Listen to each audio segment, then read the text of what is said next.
This is the BN Link digital temperature controlled outlet. Let's take it out of the box. In the box you get the instruction manual, and here is the unit itself. Now what is this thing? What does it do? This is a thermostatically controlled outlet. This would be great to use in a greenhouse, or if you have plants in your basement or garage that you're growing, for example. If you want to keep a room cool or warm, depending, you can use it for that as well. It's got a digital display, digital settings. There's a plug. You plug that in, and two outlets.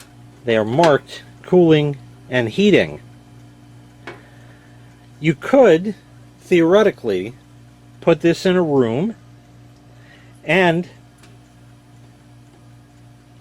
this is the temperature sensor. They give you a little suction cup on it.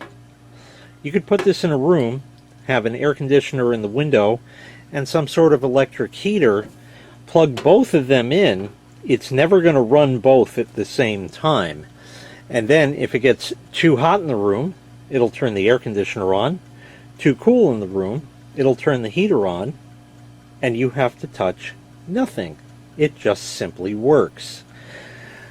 The power draw that can be taken through here is the full 15 amps, 1875 watts.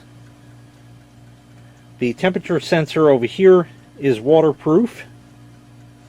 This can be hung on the wall if you like. There's a hanging hook on the back of it right up here, so that way you could easily see what's going on with it. It goes from -40 to 176 Fahrenheit, or you can switch it to Celsius. You can do your own conversion on that. Also, it'd be great for aquariums as well. And you also can, if you prefer, set alarms to have this beep when it hits over or under a certain set point in that. Let's get this set up here, and I'll explain how it works as we go. Now, I'm not going to go over all of the different stuff here, but to set it, you hold the set button for 2 seconds. It says SU, but that's a V because that's all that a display like this can do. That's the set value. We're going to leave it at 85. I got to go back in. It times out after a bit, for example. And that's your temperature differential and a whole bunch of other stuff. It has codes, and they're all in the book, so you're going to want to refer to that to set it up just for the first time, and then it'll continue to work. Okay, I have already configured this, so it's going to be great to demonstrate it. There are a number of different settings that you can set with this. You will, however, have to refer to the manual, and it's all laid out for you in there as far as what every setting does and what you can do with them. So let's go ahead and turn the whole rig on.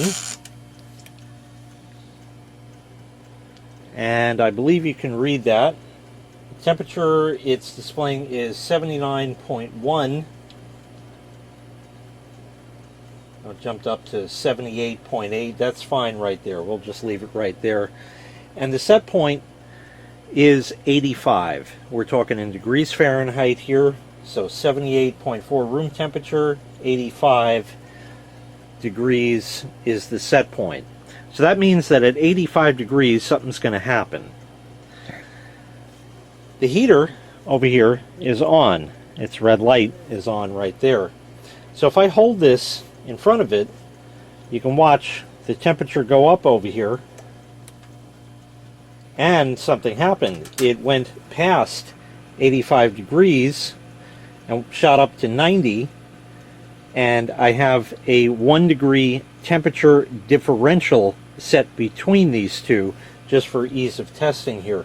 We're actually just going to leave it once that hits 85. It shuts the fan off, and we'll let it cool further to 84. And there you go. It put the heater back on like that. You can set a wider degree range if you want. And this will go all day, so we can heat the probe over here. And when it says too hot, it'll put the fan on.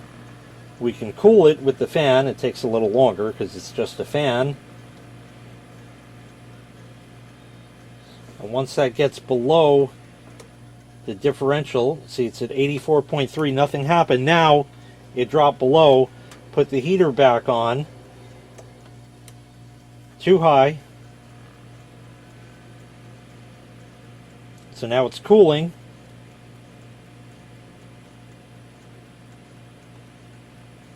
And I'll move it out of the way. So like I said, I have a 1 degree differential. And there you go. As soon as it hits that, it automatically puts the heater on. And yes, it'll switch back and forth like that.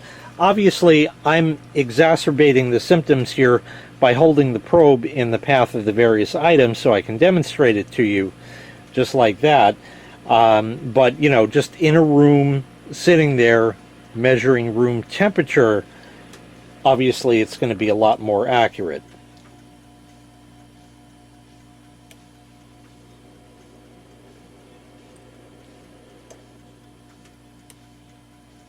And you see with this 1 degree, it's pretty quick to switch over. We could set that to a much larger degree right there. Heater will kick on in just a moment. There we go.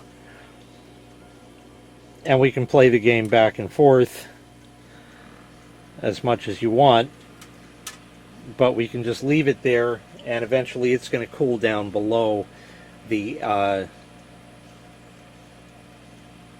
temperature that it's sensing, and it will shut everything off for a moment. There we go.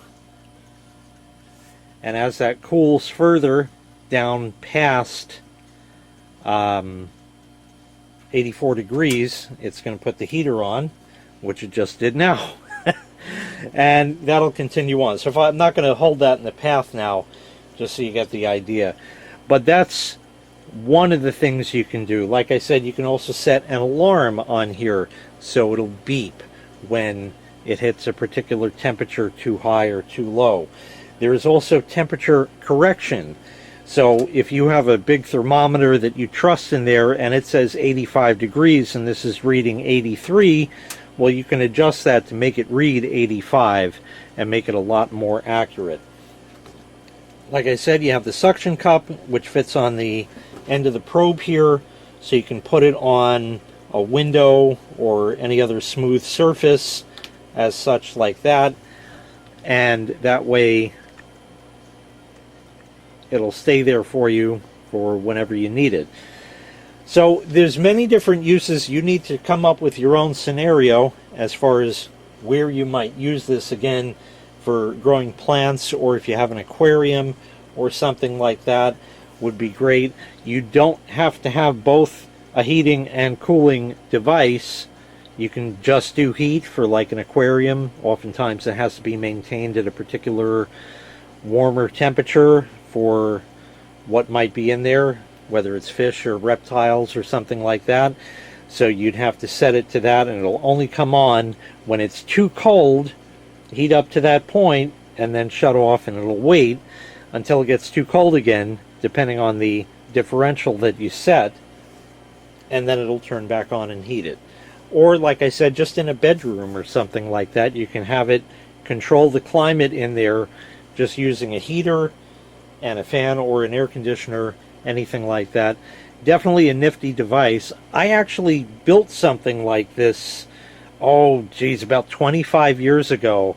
It's not digital or anything like that, but I've used that for many, many years. It is super, super convenient. So once again, this was the BN Link Digital Temperature Controlled Outlet. If you'd like to purchase this item, I'll leave a link in the video description where you can find the item available for sale on Amazon. Thanks for watching. Make sure you click like, make sure you click subscribe, and take care. We'll see you next time. Bye-bye.